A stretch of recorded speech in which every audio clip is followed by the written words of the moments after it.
Müzikvanê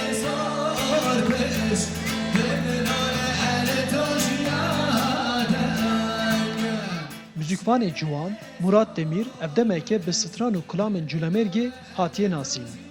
Ew stranên kevin bi awazeke cuda nûjen dike û tîne bîra muzîkhezan.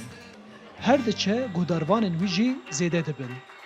Em li navenda çand û hunerê ya bi Bercîkaya Wanê rastî konserteke biçûk ya hunermend Demîr hatin.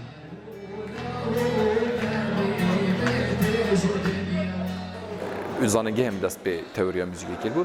Bes ya ji dilê me têtin ya Kurdî, ji zaroktiya me têtin, ji dil, yani dil Kurdî dibêjît, em jî Kurd dîsteyên yani. Ser strana, ser dengbêjiya, lavja, payzûka, pîra payzûka. Ez alaqedarim, ez guhdar dikim, babê min jî kesayeteke ser vê esasê zîrek e, vastrana dibêjîtin, payzûka dibêjît, pîra payzûka dibêjît. Müzikvan Demîr dibêje ku ew xwedî li awazên Kurdiyên li ber ji bîrbûnê derdikeve û xwewekî xizmetkarê çanda Kurdî pênase dike. Ez bajar jî digerim, gunda jî digerim, ez arşîveka min bixwe jî heye. Min ji gelek stranê berhev kirî. Hindeka ji we strana dibêjim, hindek strana dixwe ez bixwe de nivîsim.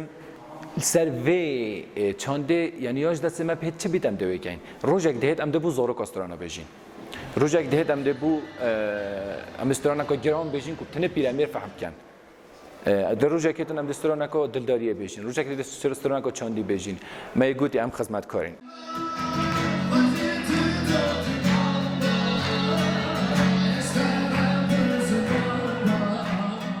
Herema Cûlemergê bi kilam û payzokên xwe û her wiha bi hejmarek zêde cûreyên awazên stranan tê zanîn. Kî bîtin? Ça bîtin? Fela bît bi Silman bît. Jin bît, mêr bît, zarok bît, cihêl bît, pîremêr bît. Çi bikin bila bikin? Jiyana ça derboz bila derboz bît. Karê we çi bît? Zengîn bît, feqîr bît. Bila bes çanda xwe parêzin. Çi divêt bila bikin? Belê bila bes çanda xwe parêzin. Müzikhez Mustafa Görenê ku ji bo guhdarkirina Demîr beşdarî konsertê bûyî wiha keyfxweşiya xwe bo hunera Demîr tîne ziman. Em li virin ji ber ku hunera Murat Demîr da, kedawî da, karê wî da herîma me heye, li herîma me da jî zarokatiya me heye, dîroka me heye. Em ji ber wî yekê pir kêfxweşin. Strana ku herî zêde min guhdarî kirî, strana wî ya Şekir Axa bû. Li bêje 4 rojan min guhdar kir Arîf.